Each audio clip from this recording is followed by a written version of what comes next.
بسم اللہ الرحمن الرحیم نحمده ونصلی علی رسولہ الکریم اما بعد فاعوذ باللہ من الشیطان الرجیم بسم اللہ الرحمن الرحیم کفنانے کا بیان مسئلہ نمبر 6 سے 10 تک۔ مسئلہ نمبر 6 ہے سینہ بند کو اگر سر بند کے بعد ازار لپیٹنے سے پہلے ہی باندھ دیا تو یہ بھی جائز ہے، اور اگر سب کپنوں کے اوپر سے باندھے تو بھی درست ہے۔ یعنی سینہ بند اگر باقی کپڑوں کے اندر باندھے تو بھی ٹھیک ہے، اور باقی جو کپڑے ہیں ازار وغیرہ، قمیص وغیرہ، کرتا وغیرہ اس کے اوپر باندھ لے تو بھی جائز ہے، دونوں طریقوں سے باندھ سکتے ہیں۔ مسئلہ نمبر 7، جب کفنا چکو تو رخصت کرو کہ مرد لوگ نماز پڑھ کر دفنا دے۔ یعنی اب مردے کو قبر میں مردے کو گھر میں بلا وجہ اس کو رکھنا اور اس پر بلا وجہ تاخیر کرنا یہ جائز نہیں ہے اور یہ اچھی بات نہیں ہے۔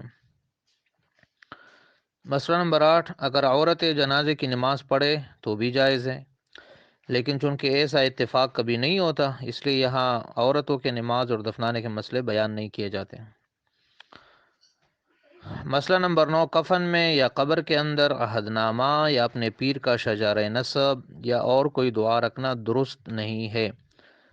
کفن میں یا قبر کے اندر عہد نامہ یا اپنے پیر کا شجرہ وغیرہ یا کوئی اور دعا رکھنا، منزل وغیرہ درست نہیں ہے، قرآن وغیرہ رکھنا یہ درست نہیں ہے۔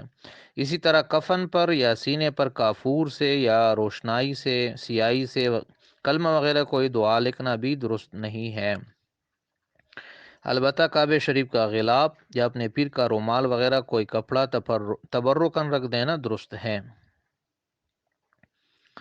مسئلہ نمبر 10، جو بچہ زندہ پیدا ہوا پھر تھوڑی دیر میں مر گیا یا فوراً پیدا ہونے کے بعد ہی مر گیا، لیکن یعنی دنیا میں آیا تھا تو زندہ تھا، اب تھوڑی دیر بعد مر گیا، تو اس کو بھی اسی قاعدے سے نہلایا جائے، یعنی پہلے استنجا کرایا جائے، پھر وضو کرا دیا جائے اور پھر اس پر پانی بہایا جائے، جس طرح کے بڑوں کا قاعدہ ہے۔